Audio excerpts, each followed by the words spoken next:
Hello friends. तो आज हम लोग खान सर के नोट्स से पढ़ने वाले हैं। चलिए देखते हैं। हमने इसके पहले वाले वीडियो में यहाँ तक पढ़ लिया था, माइटोकॉन्ड्रिया के बारे में पढ़ लिया था। आज इसके हम लोग नेक्स्ट पढ़ने वाले हैं। नेक्स्ट टॉपिक हमारे पास क्या है, चलिए देखते हैं। तो आज का हमारा नेक्स्ट टॉपिक है अंतःप्राद्रव्य जालिका क्या होती हैं, एंडोप्लाज्मिक रेटिकुलम क्या होता है। तो चलिए हम लोग पढ़ते हैं। यह कोशिका की क्या होता है, अंदर से आंतरिक सहायता करता है। अंतःप्राद्रव्य जालिका क्या करता है, तो यह कोशिका के अंदर से आंतरिक सहायता देता है। अतः इसे कोशिका का आंतरिक कंकाल कहते हैं। क्या कहते हैं, इसे कोशिका का आंतरिक कंकाल कहते हैं। यह दो प्रकार का होता है। ठीक, देखिए ये हमारा फिगर हो गया इसका, एंडोप्लाज्मिक रेटिकुलम हो गया। ठीक, रफ एंडोप्लाज्मिक रेटिकुलम।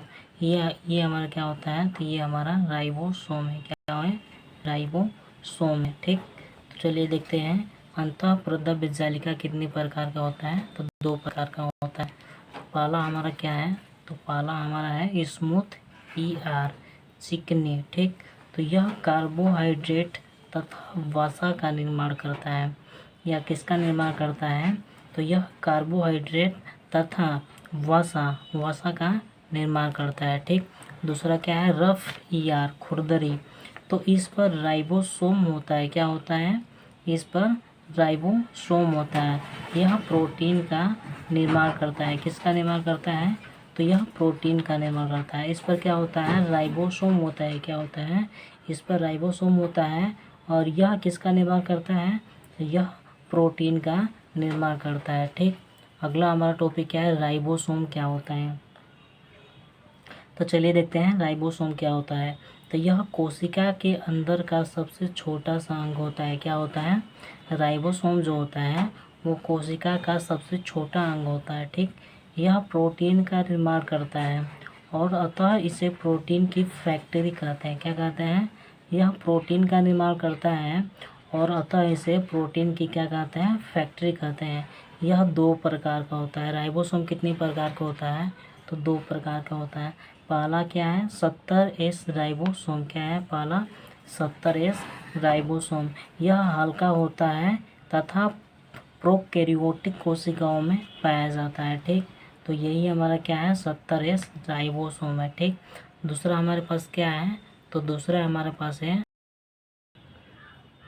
दूसरा होता है हमारा 80S राइबोसोम।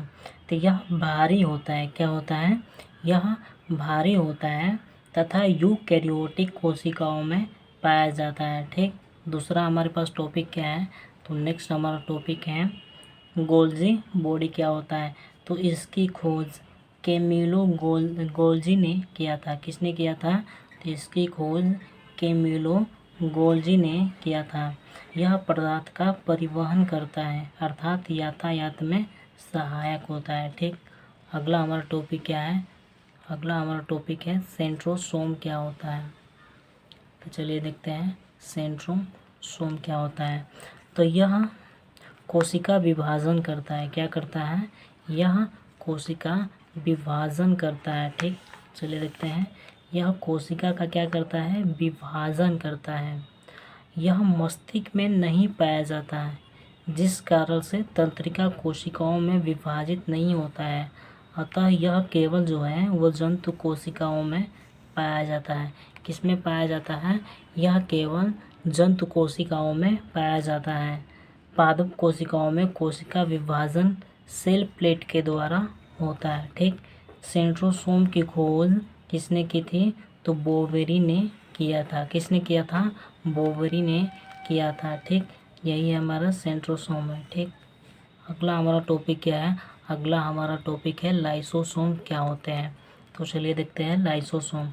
तो यह कोशिकाओं के अंदर पाचन का कार्य करता है। किसका कार्य करता है, तो पाचन का कार्य करता है। यह कोशिका के अंदर पाचन का कार्य करता है। इसका अंदर जल अपघटन एंजाइम पाया जाता है। कोशिका के अंदर का कोई अंग यदि काम नहीं करता है तो उसे अंग को क्या करता है, नष्ट कर देता है। यह लाइसोसोम क्या करता है, अगर कोशिका में कोई अंग काम नहीं करता है तो उसे क्या करता है, नष्ट कर देता है। जब पूरी कोशिका कार्य नहीं करती है तो यह फट जाता है और जिससे पूरी कोशिका नष्ट हो जाती है। अतः इसे आत्महत्या की थैली या एटम बम कहते हैं। किसको कहते हैं, तो लाइसोसोम को कहते हैं। ठीक, इसकी खोज किसने की थी, तो इसकी खोज डी डुबे ने किया था। किसने किया था, तो इसकी खोज डी डुबे ने किया था। ठीक, आरबीसी के अंदर लाइसोसोम नहीं होता है। क्या होता है, आरबीसी के जो अंदर होता है वो लाइसोसोम नहीं होता है। अतः आरबीसी के मरने के बाद फ्लीहा या तिल्ली में पाया जाता है, जिस कारण से एक्सलिन को आरबीसी का कब्र कहा जाता है। ठीक, अब देखिए हमारा लाइसोसोम है, ये हमारा क्या है, मेम्ब्रेन है। ठीक, अगला हमारा टॉपिक क्या है, अगला हमारा टॉपिक देखते हैं केंद्रक क्या होता है। तो केंद्रक देखते हैं, तो इसकी खोज किसने किया था, तो रॉबर्ट ब्राउन ने किया था। किसने किया था, रॉबर्ट ब्राउन ने। यह कोशिकाओं को नियंत्रित करता है, अतः इसे कोशिका का दिमाग कहते हैं। क्या कहते हैं, इसे कोशिका का दिमाग कहते हैं। इसमें 80% प्रोटीन पाया जाता है। कितना परसेंट प्रोटीन पाया जाता है, इसमें 80% प्रोटीन पाया जाता है। ठीक,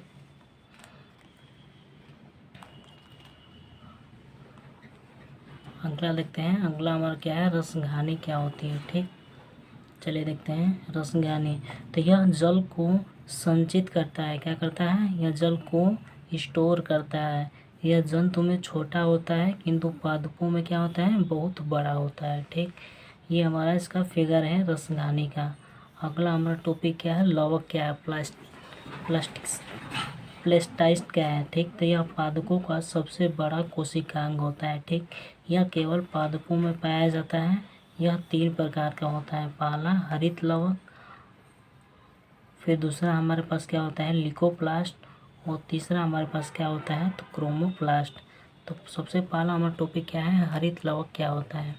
तो यह भोजन का निर्माण करता है। किसका निर्माण करता है, तो यह भोजन का निर्माण करता है।